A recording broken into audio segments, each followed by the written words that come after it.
ওই সময় আপনি যে দোয়াই করবেন আল্লাহর কাছে কবুল হবে ইনশাআল্লাহ। যে দোয়াই করবেন আল্লাহ কবুল করবেন ইনশাআল্লাহ, যদি আপনার রিজিকটা কি হয়, হালাল হয়। হারাম রিজিক দিয়ে ইবাদত কবুল হয়? হারাম রিজিকের দোয়া কবুল হয়? কবুল হয় না। 3 নাম্বার, এই যৌবনকালে আমরা রাসূলের সুন্নতের উপর বেশি আমল করবো ইনশাআল্লাহ। করা যাবে ইনশাআল্লাহ? তাহলে নিয়াত করতে পারি যে ইনশাআল্লাহ চেহারাগুলো পরিবর্তন হবে।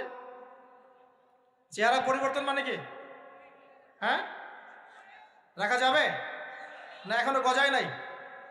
প্রত্যেক সপ্তাহে আপনাকে নবীর সুন্নতের উপর এরকম করে কুরবানি এবং জবাই করতে কে বলেছে? নবী সাল্লাল্লাহু আলাইহি ওয়াসাল্লামের সুন্নতকে জবাই করাটা কি ভালো কাজ? হ্যাঁ বলেন তো। আমরা তো এমন অনেক নাপিত ভাইদেরকে চিনি যারা এই ধরনের বক্তব্যগুলো শুনে আলহামদুলিল্লাহ জীবন পরিবর্তন করেছেন। তার দোকানে লিখে দিয়েছেন এখানে চুল কাটা হয়, দাড়ি শেভ করা হয় না।